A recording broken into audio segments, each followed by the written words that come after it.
Další z těch, kteří budou posouvat hranice a dokazovat, že myšlenky jsou skutečně bez hranic, je muž, který 15 let pracoval pro The New York Times. Pokrýval dění například na Blízkém východě nebo na Balkáně. Pokrýval také to, jakým způsobem se snažila Al-Qaida působit v Evropě. Je to muž, který se ale také dostal do České republiky. Byl tady v době sametové revoluce. Je to muž, který k revoluci sám otevřeně vyzývá. Několikrát byl zatčen, a to proto, že říká, že nežijeme ve skutečné demokracii, že žijeme v totalitě obrácené na ruby. Jeho slova. Je to muž, který říká, že žijeme ve společnosti, která je řízena korporacemi, že politici jsou jenom loutky, jsou to jenom značky, které jsou vytvořené právě korporacemi, jako je ExxonMobil nebo Goldman Sachs. Je to muž, který otevřeně říká, změna tady musí být a jak má proběhnout, to už probereme přímo s ním. Je tady Chris Hedges. Welcome, sir. Thank you very much for joining us. Please, take your seat. Během celé diskuze se samozřejmě můžete ptát, pokud budete chtít položit jakoukoliv otázku, jenom mi dejte najevo, že právě vy otázku budete mít, hned vás vybavíme mikrofonem a ptejte se, jen prosím počkejte na mikrofon, tak abychom mohli případně pro tlumočníky zajistit, že všechno dobře uslyší. Ptát se můžete v češtině i v angličtině, je to jenom na vás, pokud se budete ptát česky, Chrisi Hedgesovi, to samozřejmě přeložím, aby mohl odpovídat. Mr. Hedges, please, let's open up with Turkey, because what's happening right now in Turkey is something very important and it's a deep concern, not only for Europe. At least 161 people died during the attempt of the coup. From what we can tell right now, the attempt was not successful. But hundreds of people are in hospitals. A part of the military services decided they do not like the government right now in Turkey. Are you happy or sad that the coup was not successful? Well, Turkey, like many of the countries in the region since the invasion and occupation of Iraq, and one has to include Pakistan, Yemen, is disintegrating under the weight of perpetual war. And this is largely the fault of American intervention, which has been an utter catastrophe, not only for the region, but for much of the rest of the world, in creating this psychosis of permanent war, constant industrial violence, failed states, state terror, which is what drones are, which have resulted in jihadist terror.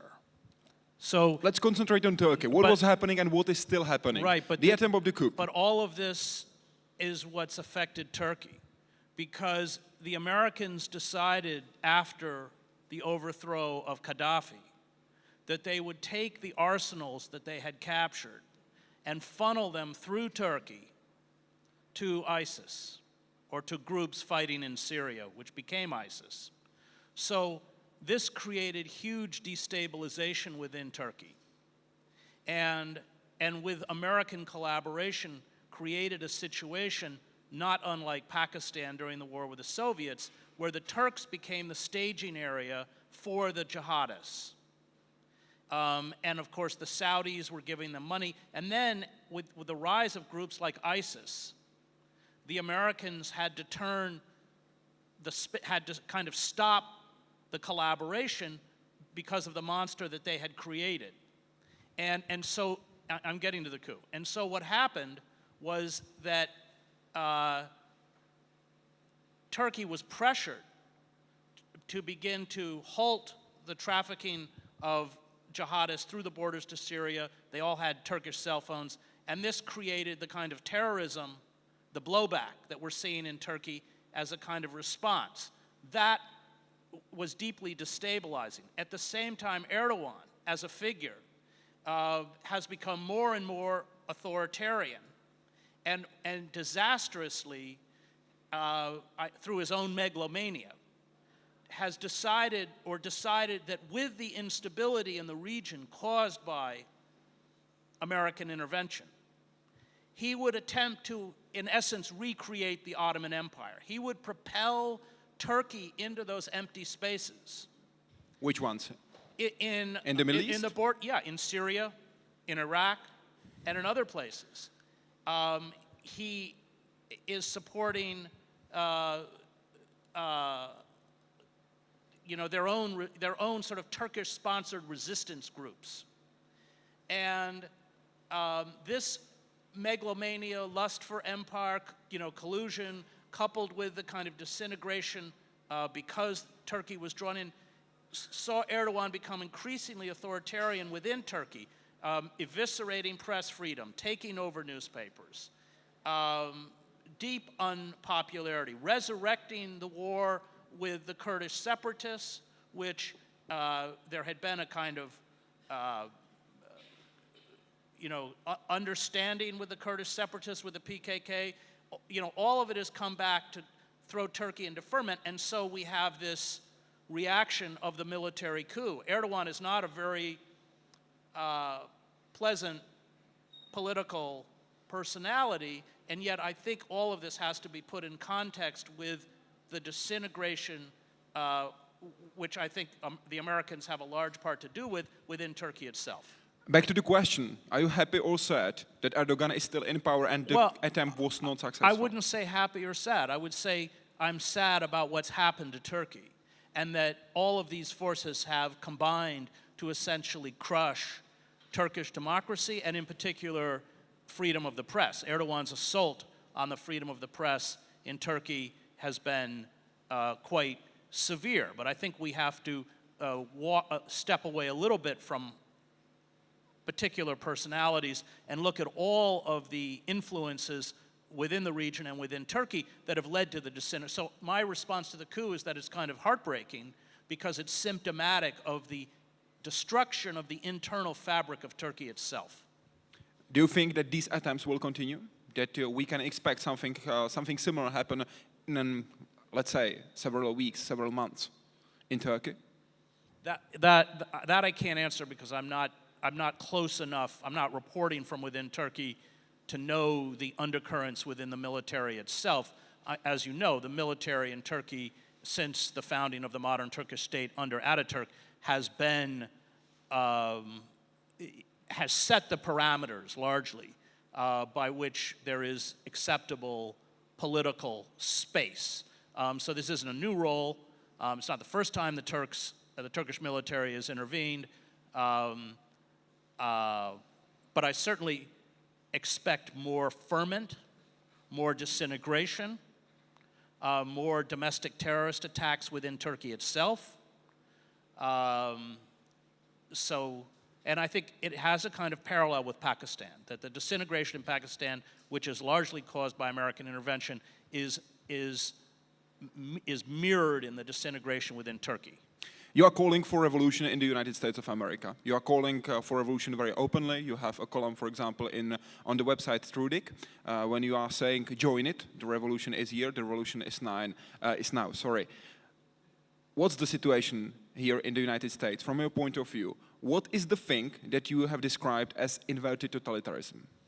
Well, inverted totalitarianism is not my term. It was coined by the political philosopher Sheldon Wolin, who wrote, taught at Berkeley and then later at Princeton, who wrote 2 books, Politics and Vision, in which at the end of that book, it's a survey of Western political thought, starting with Plato, going up to modernity.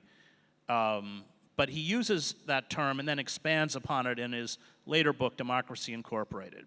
And by inverted totalitarianism, which he uses to describe the American political system, he says that it is not classical totalitarianism like communism or fascism. It doesn't find its expression in a demagogue or in a charismatic leader like Stalin or Hitler. It finds expression in the anonymity of the corporate state. In that sense, it becomes like the late Roman Republic, where you have the facade of democracy, including the institutions. You have the iconography and language of American patriotism, the Constitution, electoral politics, but internally, corporate forces have seized all of the levers of power to render the citizen impotent. And in a system of inverted totalitarianism, and I think that he is correct in using this to describe the American political system, you have a corporate cabal that in essence has seized control and directed all of the resources of the state towards their own empowerment and enrichment at the expense of the citizenry. So huge swaths of the United States, through deindustrialization, begun in the 70s but accelerated with the passing of the North American Free Trade Agreement under Bill Clinton, are a wasteland. Half of the American population lives in poverty. What do you call poverty?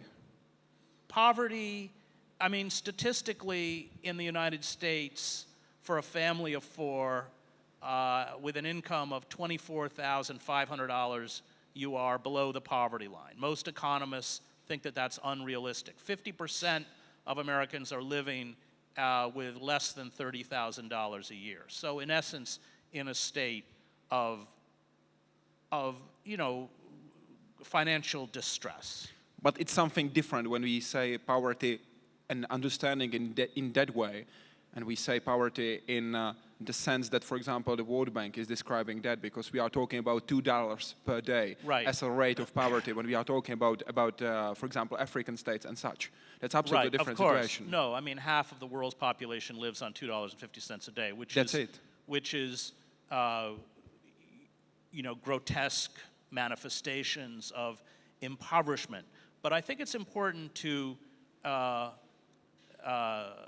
look at the fact that because of that, the consequences of pulling that kind of income within American society means that these families are thrust into horrific forms of debt peonage in order to maintain themselves.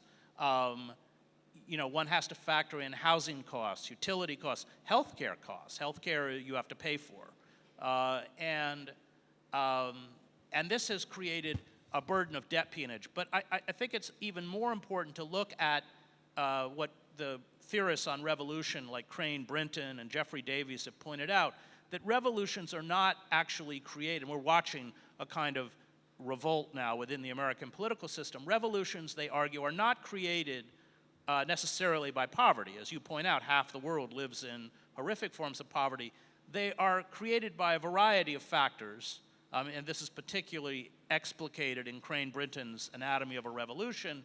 But one of the most important is the loss of expectations, that when you expect certain things from a society and you realize that those expectations will not be met, this is one of the primary engines of revolt, because one feels betrayed. So, I see. My point is, when we are saying that half of Americans live in poverty, it's not simply true in comparison to what we understand poverty on the global scale. We are speaking about financial distress. We are not speaking about poverty as such. That's it. Well, it's certainly poverty within the context of the American economic system. I mean, we have to measure it by, the economy that we have. And we have, for instance, 1 in 4 African-American children live in what they call food insecure households, are literally not getting enough to eat. I think that, by saying that they don't earn $2.50 a day, which would make you homeless in the United States, I do think you have to pay deference to the very real economic struggle and sense of insecurity, and not measure it solely by wage income. I think that's a little dangerous. Let's concentrate on the solution, speaking about the situation you have just described concerning United States of America. You said in April 2016, I quote, "Corporate power needs to be overthrown, and it will be overthrown only from the streets in sustained acts of civil disobedience." What forms of civil disobedience do you support? Well, I covered the revolutions as a journalist in East Germany, in then Czechoslovakia and Prague, and then went on to Romania with the fall of Ceausescu. And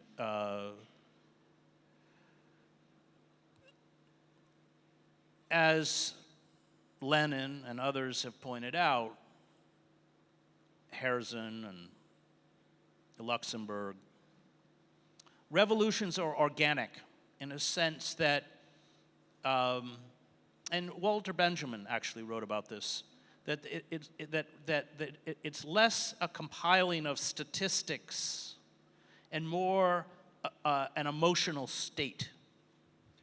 I see. My point is not a general idea. My point is what you truly, honestly, you personally believe in. What forms of revolution that you are calling for believe in. Let's do yes, a no.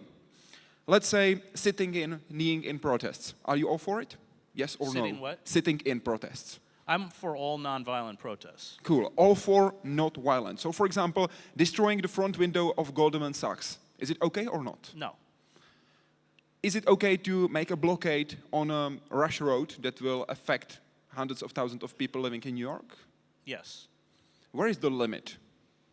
Where is the limit? Well, the limit is destruction of property. I mean, I've been battling the black bloc anarchists in the United States over this issue, and it's been quite contentious. And the argument that I have made is that the state, which has heavily infiltrated the left, and I was involved with the Occupy movement in New York, seeks to demonize the movement. The only hope for nonviolent revolution, and I would argue that most revolutions are fundamentally nonviolent, in the sense that and this is also going back to the great theorists of revolution, no revolution succeeds until a significant portion of the security and surveillance apparatus, along with the civil service and the bureaucracy, either defects to the side of the revolutionaries or remains passive. So the great example of this, which I covered, was in Leipzig, in East Germany. Honecker was getting increasingly upset over the large street demonstrations in Leipzig. He ordered an elite paratroop division to go to Leipzig and fire on the crowd, and the local communist authorities in Leipzig refused. Okay. Honecker lasted another week in power. The same thing with the collapse of the Russian Revolution. The Cossacks were sent into Petrograd for the bread riots, refused to fire on the crowd. There was fraternization with the crowd, and the Tsar was rushed back from the front and abdicated on a railway carriage. So, and this is true in Iran, when the regime announced that it would no longer defend the discredited, or the military announced that it would no longer defend the discredited regime. So I want to get back to that sense of emotion, that in order for a revolution to succeed, there has to be, and Alexander Berkman, the great anarchist, wrote an essay about this called The Idea of the Thing. There has to be a complete loss of faith in the ideology of the ruling power, whether that's the divine right of kings or fascism or communism, or in this case, neoliberalism and globalization. And I think that loss of faith is there. But Berkman in the essay says that in essence, a revolution is unseen, it's subterranean. It's like he likens it to water boiling in a kettle. So finally you may see the explosion, the steam, hear the whistle, but it's been a long process. And I think we're watching that process right now within the United States with these two insurgencies that have taken place, one unsuccessful in the Democratic Party, and the other, unfortunately, quite successful in the Republican Party with the rise of a proto-fascist figure like Donald Trump. That's, once again, the general idea. I'm asking for the specific one. Then we will talk about Donald Trump, because you are saying that Donald Trump is responding to this revolution that is happening. My point is, if, for example, tomorrow there is a movement in the streets of New York calling for a revolution, saying we are living in a corporate world that we have no chance because all the elites have been chosen by the corporates, you will be all for it. That's clear. But that's what the Occupy movement did. Yeah, and you have been arrested for that in 2011 because you took part in demonstrations, for example. But my point is, what if they start throwing stones on policemen? Is that the moment then in which you would stay up and say, no, that's not right. That's not the correct way. I did do that. I mean, there's YouTube videos of me in Zuccotti Park. I know that. That's why I'm asking if you would do it this year, 2016. Yes. You are staying still in that position. Yes, because in order to succeed, and I'm not defending the actions of the police in the United States, who especially in marginal communities can kill unarmed people of color with utter impunity.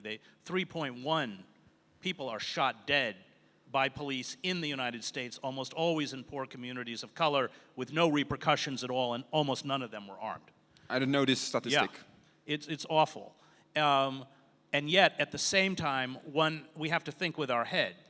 And we are not going to succeed unless we build, as you did in Czechoslovakia.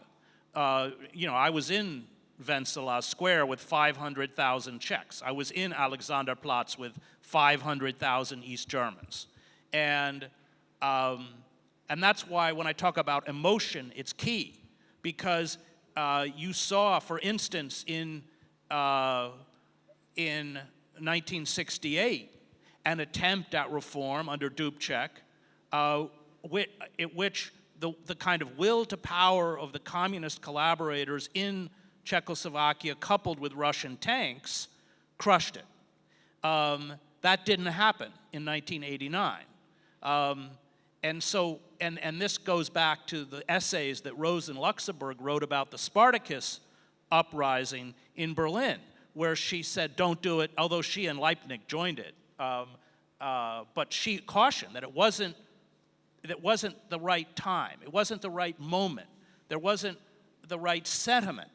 And so once that happens, and I saw it with Occupy, there is a huge attempt by the state to demonize the protesters. And so they will infiltrate and encourage, as they did, the Black Bloc anarchists to do things like smash windows. And then they will put it on the television and loop it hour after hour after hour. And in fact, the Black Bloc anarchists destroyed the most potent Occupy movement, which was in Oakland. And at one point, 30,000 people shut down the port in Oakland. And so it's extremely important. And I think the East European leaders like Havel understood this. I mean, Valenza understood this. Valenza, there was a break-off faction within Solidarity that decided to start an armed uprising. Valenza and the other leaders of Solidarity found out about it. They found out where the weapons were hidden. They raided the house and threw all the weapons in a river. We're just not going to succeed.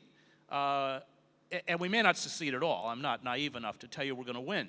But it has to be sustained, nonviolent, civil disobedience in large enough numbers that we discredit and disrupt the system.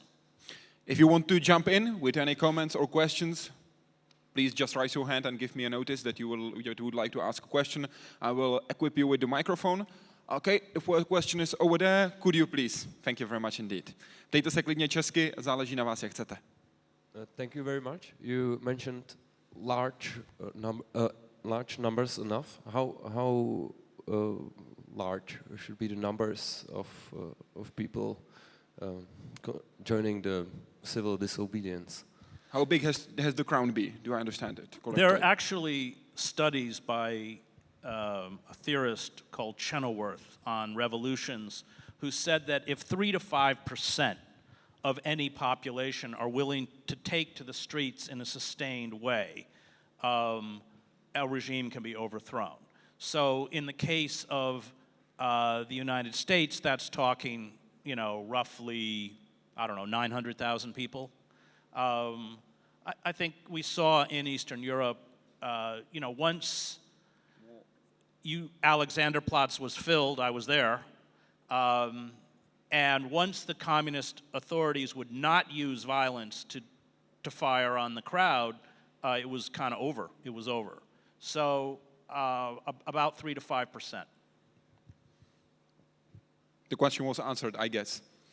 You have mentioned Donald Trump. You are saying Trump is not making a political revolution. He is responding to one. You said in November 19th, 2015. The rage of the underclass, especially the white underclass, has broken its bonds. The age of the demagogues has arrived. What if he is president of the United States of America? He may be president. The latest New York Times poll that came out yesterday has Trump at 40% and Hillary Clinton at 41%, which given margin of error means they're virtually tied. Now, I don't think it's probable, but I think it's possible. Why?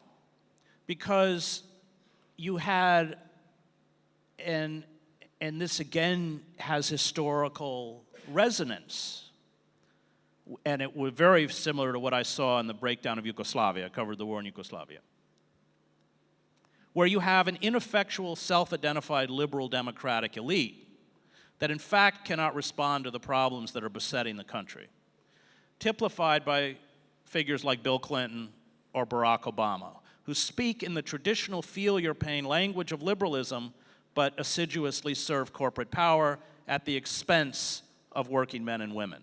So it's under Clinton that you get some of the most draconian assaults against the working class. Not only the passage of NAFTA, the destruction of our welfare system, and 70% of the original recipients of that system were children. You get the deregulation of the Federal Communications Commission, which allows roughly a half dozen corporations to buy up the airwaves. 90% of what Americans listen to and watch is controlled by about 6 corporations: General Electric, Rupert Murdoch's News Corp with Fox News, Viacom. It was under Clinton that you exploded the prison population. We have 25% of the world's prison population. We are 5% of the world's population. Almost everyone in our prison system, 2.2 million people, half of whom, by the way, never committed a violent crime. They're in on drug offenses, serving sometimes life sentences.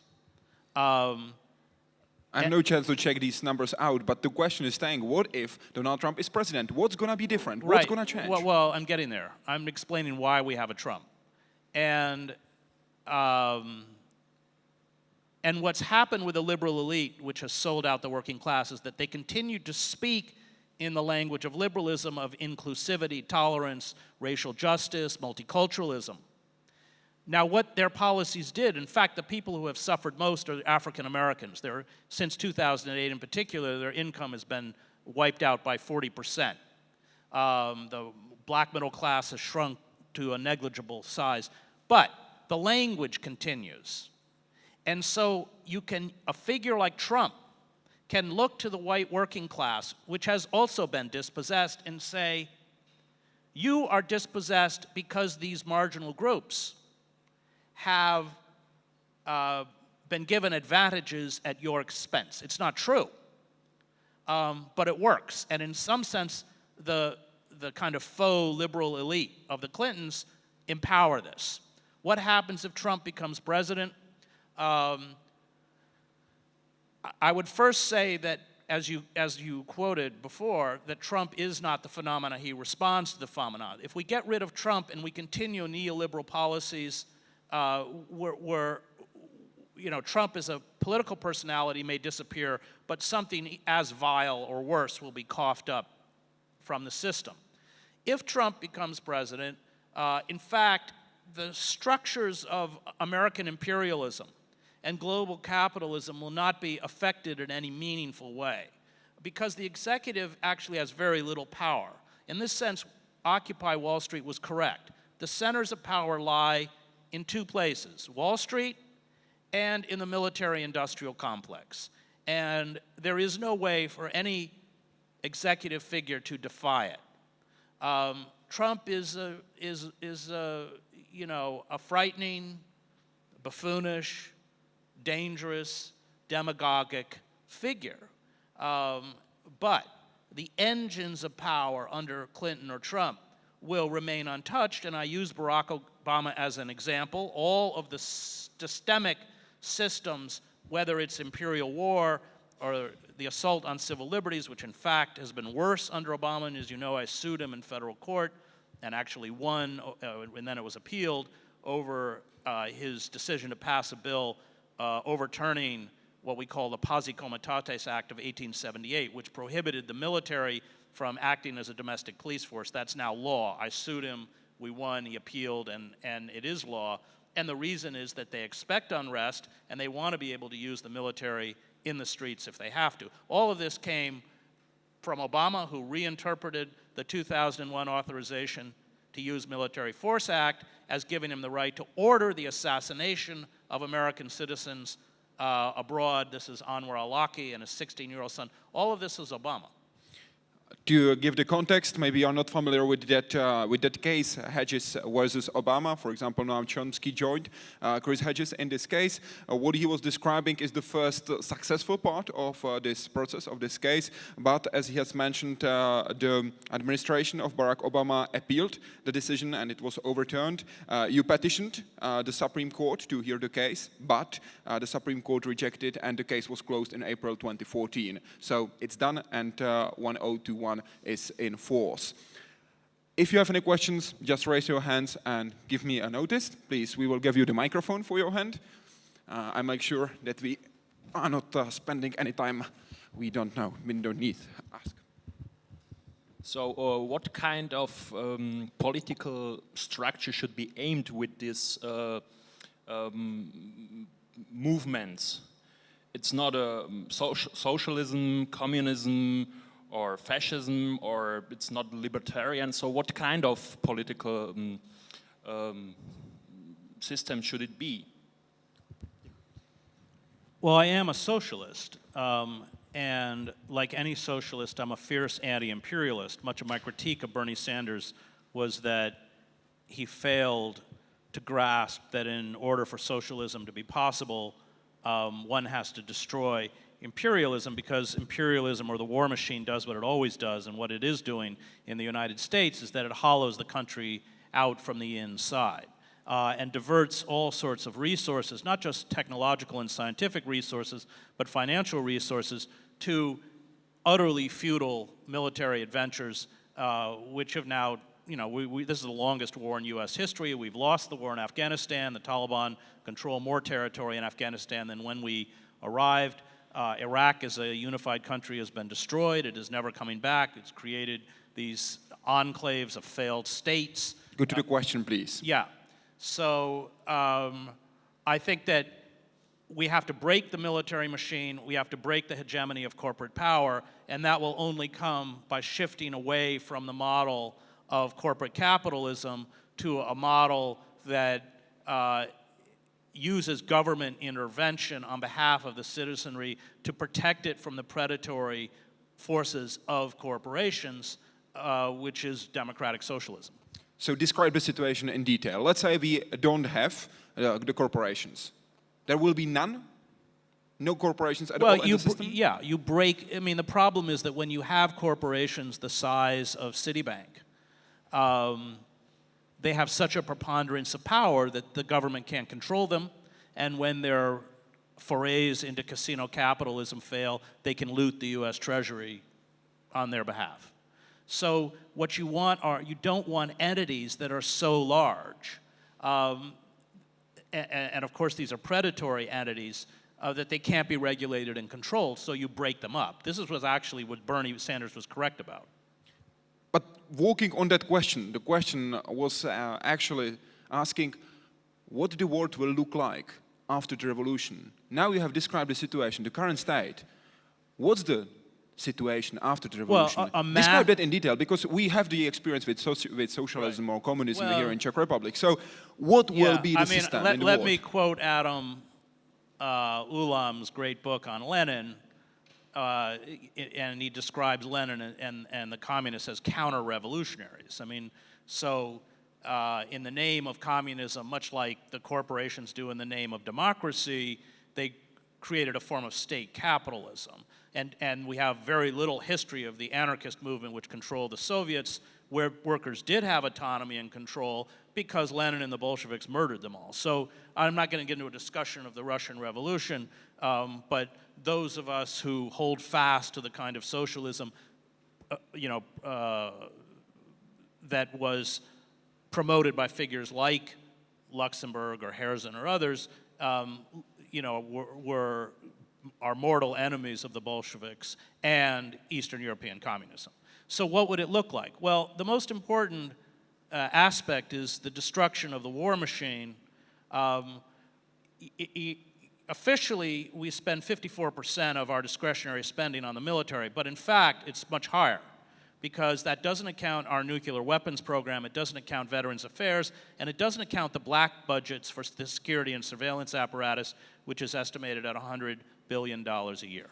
So, and we should be clear that most all of our intelligence is not carried out by the government. It's outsourced to corporations like Bose Allen Hamilton, where Edward Snowden worked.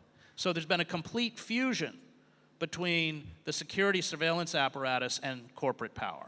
So it is the destruction of the military machine is first and foremost reducing the military budget to a fraction of what it is, maybe 10%, and ending the adventurism because we have, of course, expanded, like all empires, beyond our capacity to sustain ourselves.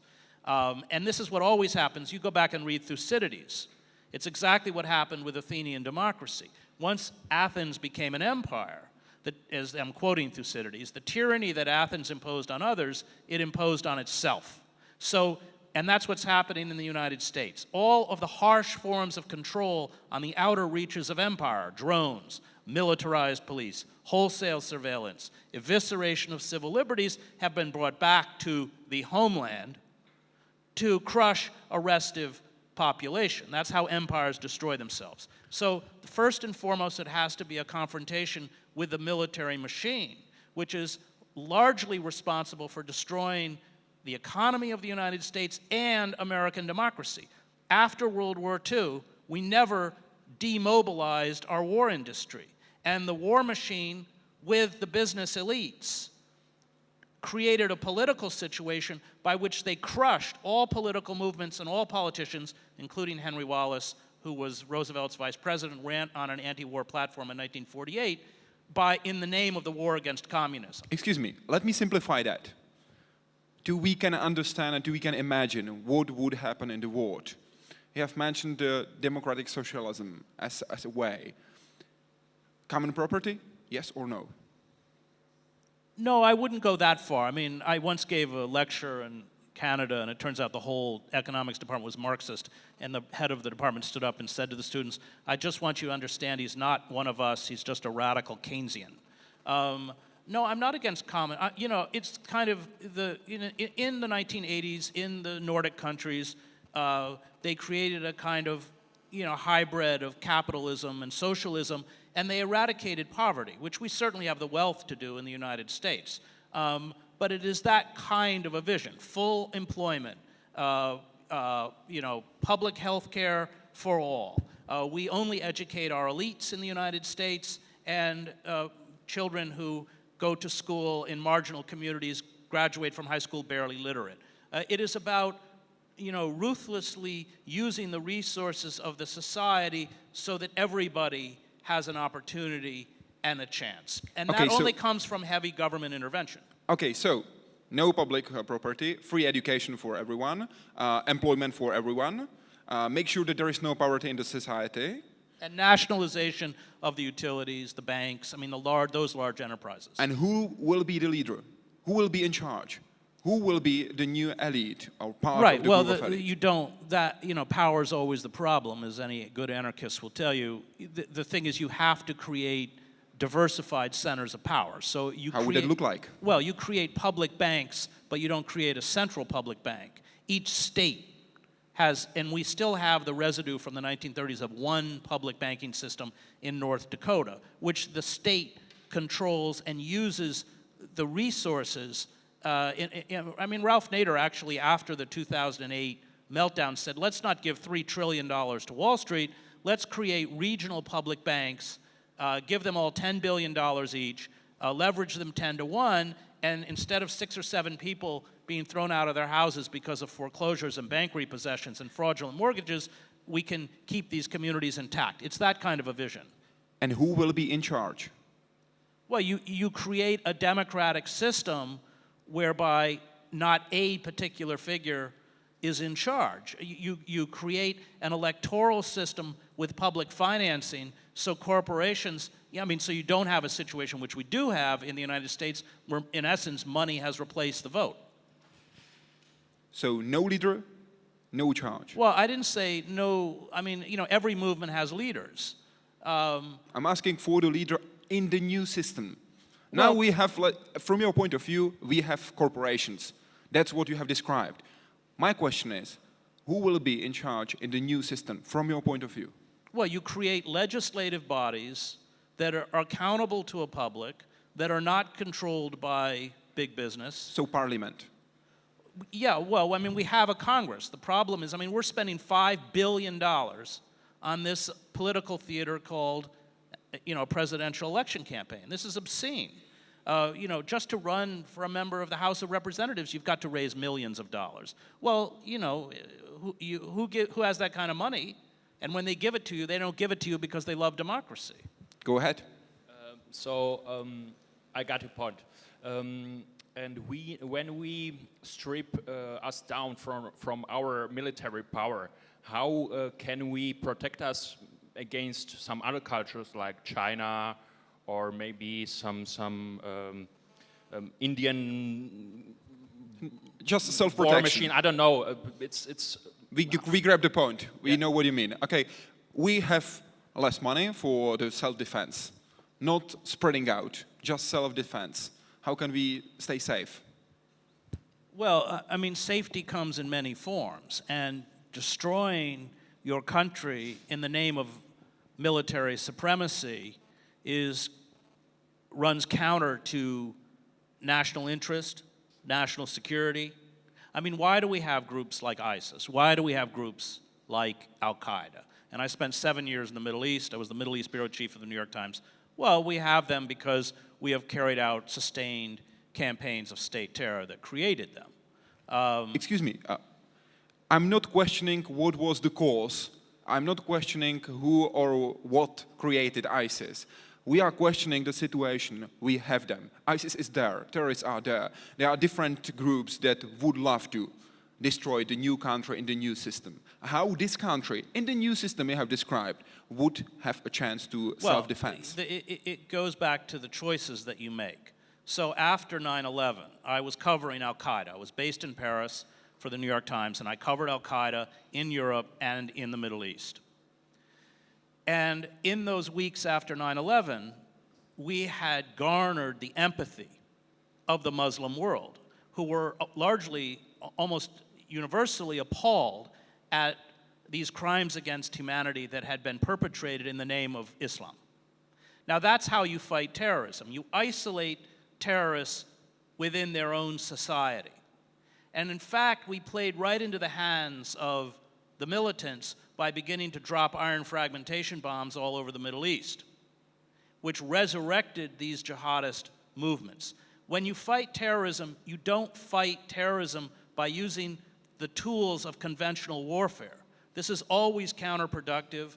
For instance, after the Black September murder of Israeli athletes in Munich, the Mossad, the Israeli Secret Service, spent 2 years tracking down that's what intelligence is. But the little-known fact is that the American intelligence system at 9/11 was almost exclusively reliant on electronic intercepts and had no human assets inside of these groups. In essence, they were blind. And so the way that you fight these groups is not by taking over whole countries like Iraq or Afghanistan or waging proxy wars in Yemen or Pakistan. This only, and I think the last 15 years have proved it, expands the virulence and the size of terrorism. Look at the difference between Al-Qaeda and ISIS. Al-Qaeda had very few Westerners. It was largely clan-based. It was a few hundred people. ISIS has 20,000 foreign fighters, 4,000 to 5,000 of whom have European passports. Assumptions vary.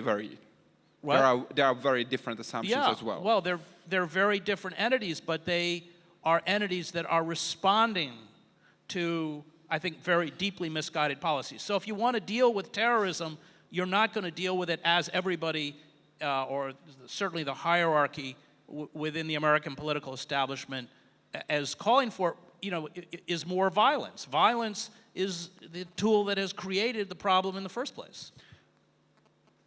If you have any questions or comments, just raise your hand and give me a notice. Do you have a question or we are just stretching out? I'm not really sure.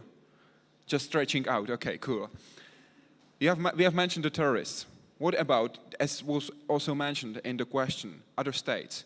For example, one state, let's call him state number 1, decides to make the revolution, be in the new world, be in the world of the situation after the revolution, drops the self-defense budget, and is not fighting with the terrorists. But other states that did not pass the revolution and still are in the same place that they are right now will say, okay, let's say it's an easy target. Let's bring state number 1 in our state. Let's just eat it up. Why not? How would this state number 1 have a chance to survive in the world that we are living in?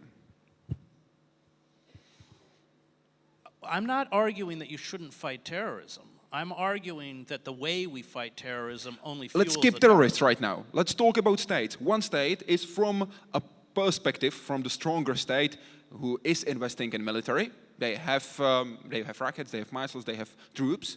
Is stronger than the small state number 1. The small state number 1 passed the revolution, has no corporates, has lowered the self-defense budget, and is just hoping for a happy life.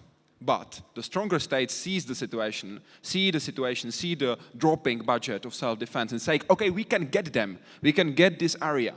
What would prevent them to do that? How would the small state, state number 1, survive in the world when we have the predators? Speaking about states, not about terrorists, whole states.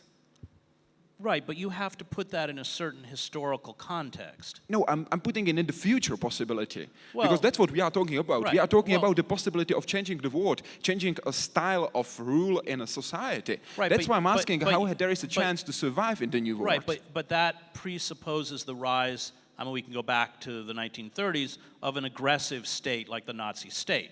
Then that question has historical relevance.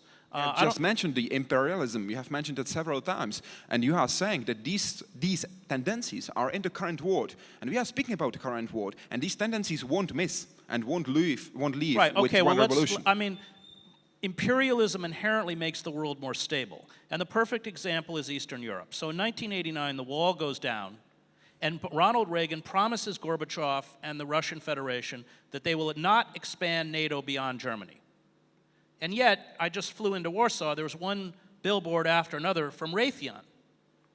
And why has NATO expanded throughout Eastern Europe? Well, NATO has expanded because the arms manufacturers want markets. That's really the only reason NATO has expanded. It's not Or the small states want to feel safer. Well, but do you really believe that building missile shields against the Russians is going to make you safer?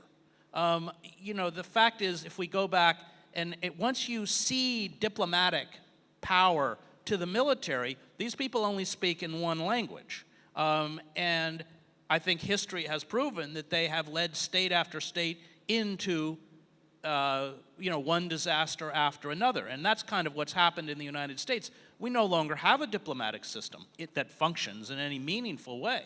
We speak to the rest of the world almost exclusively in the language of force.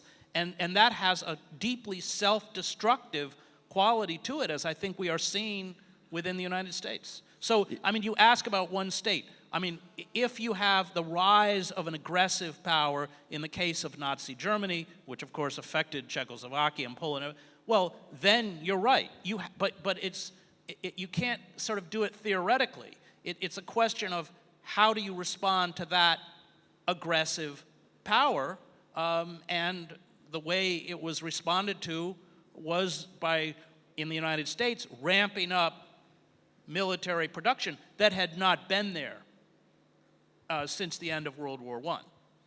Well, you know as well as I do that it was claimed so many times that the shield that was supposed to be constructed in Europe was not against Russia. It was mentioned so many times. So that's one point. But I would like to talk about what you have mentioned before, because you have mentioned ISIS. And you are talking about ISIS in various positions, let's say, and for various medias. For example, in March 27th, 2016, you said, and I quote, "We all are Islamic State."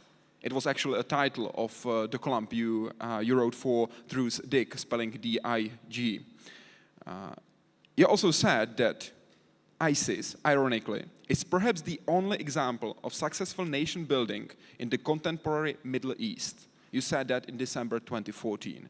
Do you truly think so? With the exception of Israel. Do you truly think so? That ISIS is a good example how to create a state? If you go back to the 1916 Sykes-Picot Agreement, which essentially divided up the empire between the imperial powers, that map has not changed since 1948 and the overthrow of Palestine and creation of the State of Israel, until ISIS, which now controls an area the size of Texas. How did ISIS achieve it? They achieved it the same way the Jews achieved it in Israel. 1, massive ethnic cleansing. 2, foreign fighters. 3, foreign money. And 4th, and most importantly, a kind of mythical vision of a lost state. In the case of Israel, a return to the biblical lands of the Bible, even though from the 7th century until 1948, Palestine was Muslim. In the case of ISIS, the recreation of the 7th century caliphate, which was the height of Islamic power. So I'm not saying that ISIS is Israel, but I'm saying that the only 2 changes to the map, I suppose we could argue the disintegration of Iraq and the autonomous Kurdish region, but it's not official, has changed it. Excuse me. You are not saying that ISIS is Israel. You are saying, and I quote, that ISIS is the new Israel. I'm saying in terms of the That's your quote. That's your quote. Yes, in terms of the, but the whole article is about how the tactics that they use to create an Islamic state, in essence, what is the new Israel, in that it's the first state. And if you look on the borders between Syria and Iraq, which have been ripped down by ISIS, they actually have signs in Arabic that said, "No more Sykes-Picot." And Osama bin Laden always talked about Sykes-Picot.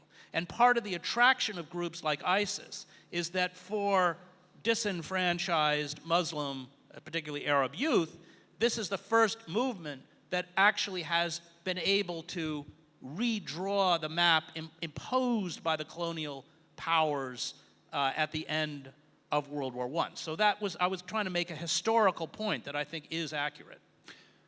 And speaking about the single quote, and explain it in a different way if necessary, the only example of successful nation-building state, meaning, is it truly an example when we are speaking about people who are murdering, who are enslaving people, who are killing people, who are doing what terrorists do? Are you talking about the Israelis? No, I'm talking about ISIS. And you You know could be that. you could I be quoted your words. Well, you could be talking about the I'm Israelis. talking about ISIS. I'm Well, using your words. That's why I'm asking. Is that an example? I spent a lot of time in Gaza, and I'm not going to give the Israelis a pass on this.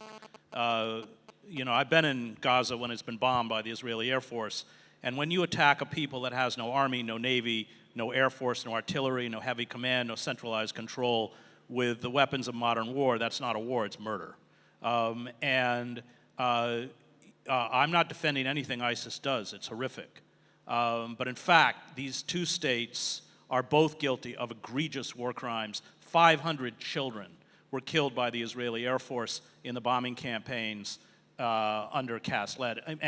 And so I'm perfectly willing to condemn the beheadings, the ruthless ethnic cleansing, the terror that is imposed by ISIS. I condemn it.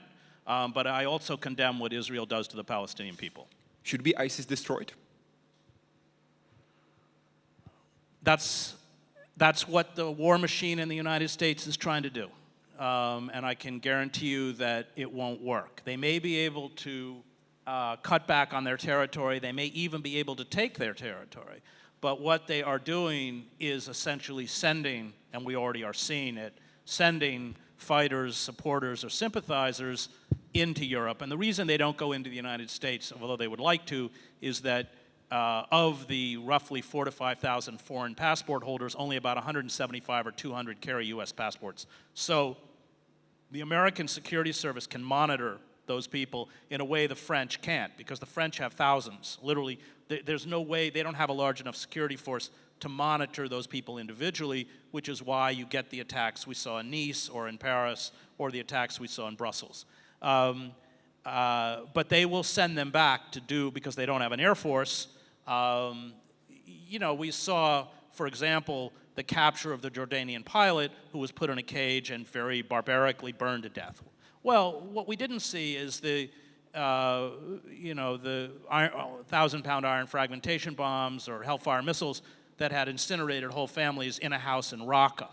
So what the ISIS did to the pilot is cruder, but morally no different from what we do every day to families in the Middle East. And I think that we have to begin to have that understanding. Look, to understand is not to condone. I'm not condoning what ISIS does, but we are digging ourselves into a kind of death spiral by creating a binary vision of the world of black and white and good and evil, and not grasping our own complicity in creating this terrorism. And just simple answer, should ISIS be destroyed or not? Yes or no question. Well, should the Israeli state be destroyed or not? I asked the question, please give me the answer. Well, okay, I'll answer it.